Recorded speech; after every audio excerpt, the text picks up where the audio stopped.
Thank you, Chairman Schrader. Excellent panel, excellent.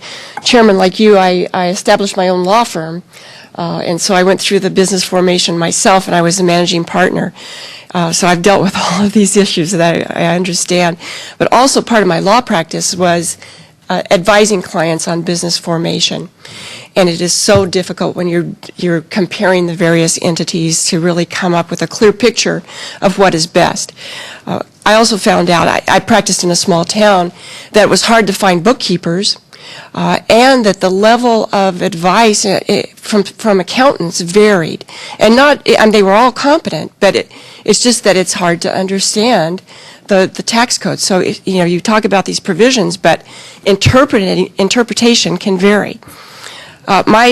I have 3 questions. The first one is about retirement plans. We haven't really talked about that. And of course, that's part of what you look at in setting up the small business.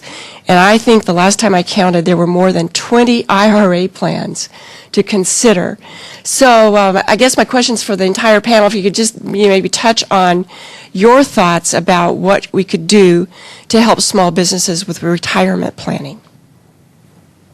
Maybe, Mr. Stathis, start with you. Well, the major thing that you see with retirement plans is the structure that they're set up for in order to get various benefits back to the owner.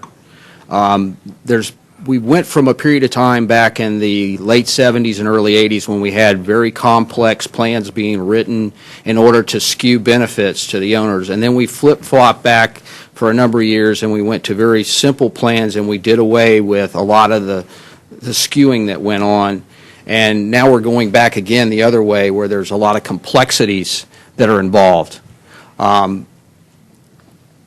The cost of maintaining these different plans is horrendous for the small business owner. A lot of small business owners will get talked into putting in plans, and they'll drop them after a couple of years simply because it costs so much to maintain them, not only for the benefits that are going to the employees, but also the benefits that they're not getting because they're putting the cash into there and they're having to maintain them and do tax returns. There needs to be a lot fewer plans, and they need to be more level across the playing field as to the benefits that are available to not only the employee but to the owner. So I would say that when you're looking at plans, the fewer the better. And I know my actuarial friends are going to be screaming at me for that, but they're way out of control, and it's hard to explain them. I'm not an expert in them. I don't pretend to. When a client of mine wants to go that way, I go and send them to people that are, experts in that arena. But it's just, I think personally, it's out of hand. Any other thoughts? Well, I know we're supposed to be simplifying things today, so I'm going to take the opposite opinion. And part of the difference is, with the NASC, we have so many micro business owners, mom and pop shops.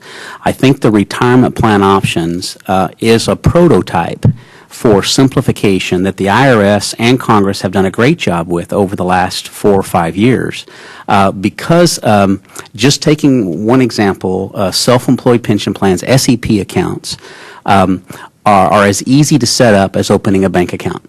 If you know where your Edward Jones office is or your Charles Schwab office is, you walk in there, fill out a form, give them a check, and you have a plan. The key for retirement planning for most small business owners is that they do it. Pick something and do it. So I do agree that the more plans you have, 20 different IRAs, it's cumbersome, it's complicated, lots of options. But in this case, part of what the plan should be is to just make sure you do something. Pick it and then do it every year.